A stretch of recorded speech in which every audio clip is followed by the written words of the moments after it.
लोगों के लिए बेईमानी इतनी आसान क्यों है? झूठ अल्फाज से भी होता है और खामोशी से भी।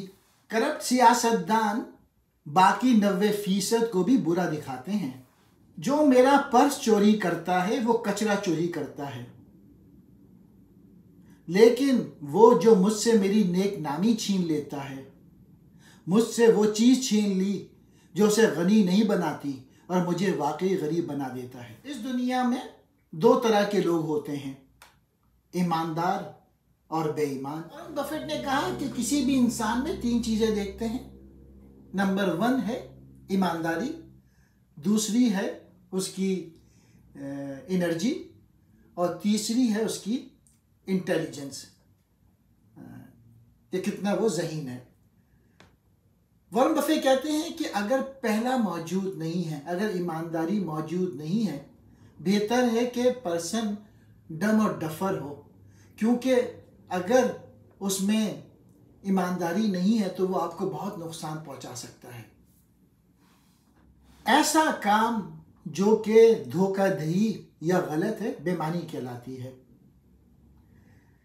बेईमानी का लफ्ज़ ये जाहिर करता है कि कोई झूठ बोल रहा है, लेकिन इसमें धोखाधड़ी या धोखाधड़ी का भी अहाता किया गया है। जो शख्स अपने आप को एक बार झूठ बोलने की इजाज़त देता है, उसे दूसरी बार करना बहुत आसान हो जाता है। दियानतदारी किताब की हिकमत का पहला बाब है। ईमानदारी बेहतरीन पॉलिसी है। अगर मैं अपनी इज्जत से महरूम हो जाता हूँ तो मैं खुद को खो देता हूँ। ईमानदारी एक बहुत महंगा तोहफा है। सस्ते लोगों से इसकी तवक्को ना करें। हकीकत हक़ाइक़ से ज़्यादा अहम है। जब आप झूठ बोलते हैं तो आप किसी के हक पर हक चोरी करते हैं। झूठ बोलने का सबसे बड़ा नतीजा ये है कि जब आप सच बोलेंगे तो कोई आप पे यकीन नहीं करेगा। यूनिवर्सिटी में रिसर्च हुई कि जो लोग झूठ बोलते हैं तो ब्रेन पे उसका क्या असर होता है। तहकीक करके ये पता चला कि वक्त के साथ साथ बेईमानी में इजाफा होता है। दूसरे लफ्ज़ों में, बेईमानी बर्फबारी की तरह होती है, छोटी छोटी शुरू होती है और वक्त के साथ साथ इसकी शिद्दत में मुस्तकिल तौर पे इजाफा होता है। बड़े झूठ के अमल के बारे में हमारी हसासियत को मज़ीद मुर्दा कर देती है और फिसलन जारी रहती है। लोग बेईमानी करते हैं जब उन्हें बेईमानी का मौका मिलता है ताकि वो मतलूबा नताइज तक रसाई हासिल कर सकें, जो ईमानदारी से नहीं हो सकते। जब लोगों ने क़वाइद की खिलाफ वर्जी की है तो झूठ बोलने से उन्हें सज़ा से बचने की इजाज़त मिलती है।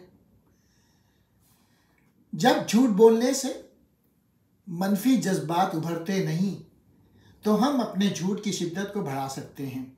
फिर हम मज़ीद झूठ बोलना शुरू कर देते हैं, जो हमको मज़ीद अंदर से मुर्दा कर देती है और ये फिसलन जारी रहती है। उन लोगों से बचो जो झूठ बोलते हैं और चोरी करते हैं। बोलना, चोरी करना आम तौर पे कई वजूहात की बिना पे बुरा समझा जाता है और इसके मनफी नताइज अफराद, रिश्तों और माशरे को मजमूई तौर पे मुतासिर कर सकते हैं।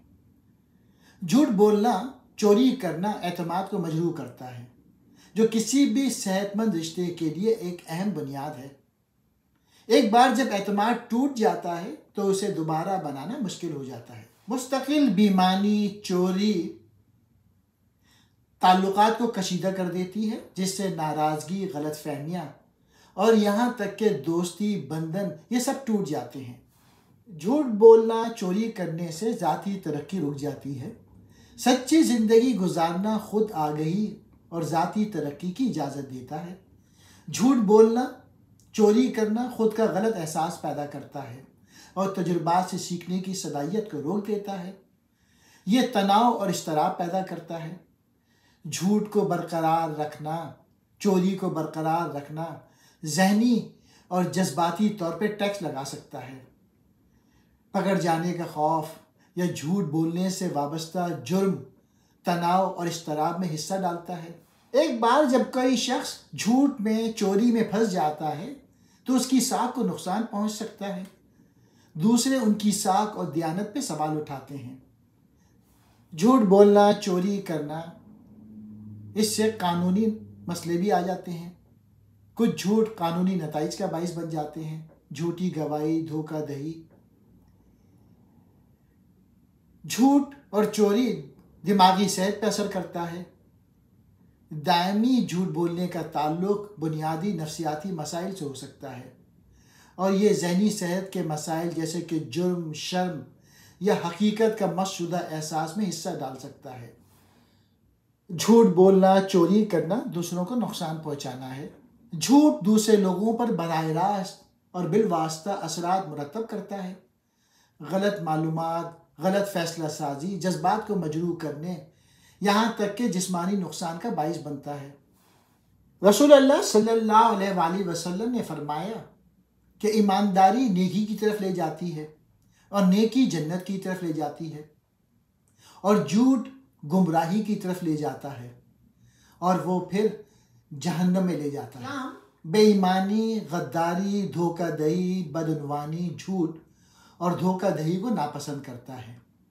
اسلام نے صحیح اور غلط راستوں کی نشاندہی کی ہے، اور اب یہ ایک شخص کی ذمہ داری ہے کہ وہ ان راستوں میں سے کسی ایک کو منتخب کرے، چاہے وہ اچھا راستہ اختیار کرے یا خراب راستہ۔ قرآن مجید کسی مرد یا عورت کا ہاتھ کاٹنے کا حکم دیتا ہے جو چوری کا مرتکب ہوتا ہے۔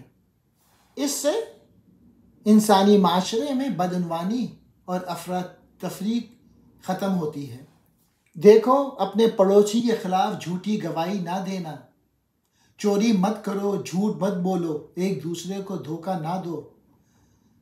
اللہ تعالیٰ جھوٹ بولنے والوں سے نفرت کرتا ہے۔ اس لیے تم میں سے ہر ایک کو چاہیے کہ جھوٹ کو ترک کرے اور اپنے پڑوسی سے سچ بولے، کیونکہ ہم سب ایک جسم کے اعضاء ہیں۔ خدا کو کچھ چیزوں سے نفرت ہے: مغرور آنکھیں، جھوٹی زبان، ہاتھ جو بے گناہوں کا خون بہائے، وہ دل جو شرارتی منصوبے بنائے، وہ پاؤں جو برائی میں جلدی کرے اور جو جھوٹی گواہی دے۔